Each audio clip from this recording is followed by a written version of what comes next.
YS Sharmila ఏం చేస్తున్నారు? ఆమె ఏదేదో చేస్తున్నారా?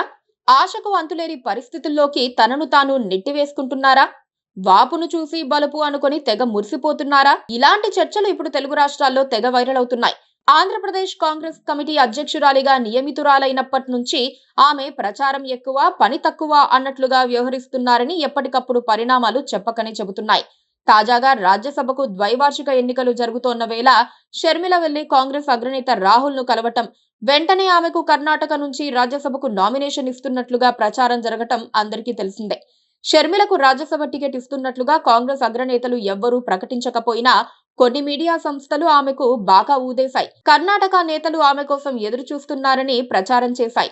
అదంతా ఒట్టి మాటేనని, షర్మిల కావాలనే ప్రచారం చేసుకుంటున్నారని కొందరు గగ్గోలు పెట్టినా షర్మిలకు రాజ్యసభ ఖాయమని కొందరు పనిగట్టుకుని చెప్పుకుంటూ తిరిగారు.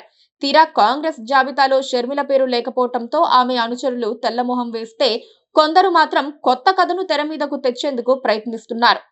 ఏ చెట్టు లేని చోట ఆముదం చెట్టే మహావృక్షమని చెప్పుకున్నట్లుగా కాంగ్రెస్ పార్టీని ఏపీ నేతలంతా వదిలేసిపోతే ఎలాగూ వచ్చారు కదా అని షర్మిలకు పీసీసీ పీఠం ఇచ్చారు. ఆమె వల్ల ఏమీ కాదని, ఏపీలో పార్టీ నిలదొక్కుకోవడానికి తరాలు పడుతుందని అధిష్టానం ఎప్పుడో గుర్తించింది.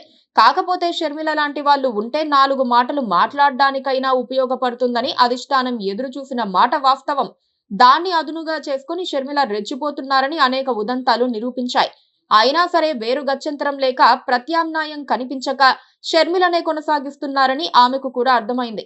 అయినా సరే షర్మిల మాత్రం మేకపోతు గాంభీర్యాన్ని ప్రదర్శిస్తూ రోజువారీ ఏదేదో మాట్లాడేస్తున్నారు.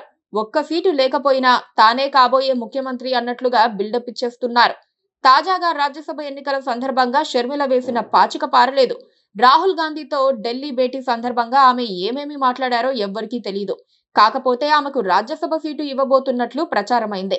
దాని వెనుక షర్మిల అనుచరుల్లోనే ఎవరో ఉన్నారన్న అనుమానాలు కలిగాయి. ఏపీ రాజకీయాలను, కాంగ్రెస్ పార్టీ తీరును అర్థం చేసుకున్న వాళ్ళు మాత్రం షర్మిలకు రాజ్యసభ ఇచ్చే ప్రసక్తే లేదని నిర్ధారించారు. కాకపోతే షర్మిల టీం ప్రచారం ఏ స్థాయికి వెళ్ళిందంటే సామాన్య జనం అదే నిజమని నమ్మేశారు. ఆలోపే కర్ణాటక కాంగ్రెస్ నేత డీకే శివకుమార్ ను కలుసుకుని ఎలాగైనా తనకు రాజ్యసభ ఇప్పించాలని కోరేందుకు షర్మిల ప్రయత్నించారు. కర్ణాటకలో రాజకీయాలు మారటం, సీఎం రేసులో డీకే బిజీ అయిపోవటంతో షర్మిల వెళ్లి ఆయన్ను కలవటం కుదరలేదు. తీరా చూస్తే రాజ్యసభ సీటు రాకపోయేసరికి షర్మిల అనుచరులు ఇప్పుడు కొత్త రాగం అందుకున్నారు. షర్మిలకు రాజ్యసభ ఇవ్వాలనుకున్నారట. కాకపోతే ఏఐసీసీ అధ్యక్షుడు మల్లికార్జున్ ఖర్గేకు అవకాశం ఇవ్వాల్సి రావటంతో ఆ పని కుదరలేదట. షర్మిల కూడా పెద్ద మనసుతో రాజ్యసభ సీటును వదులుకున్నారట. షర్మిల, ఆమె అనుచరులు కూడా కాంగ్రెస్ తానులో ముక్కలే కదా. కథను ఎలాగైనా మార్చేయగల తెలివితేటలు వారికి బాగానే ఉన్నాయి.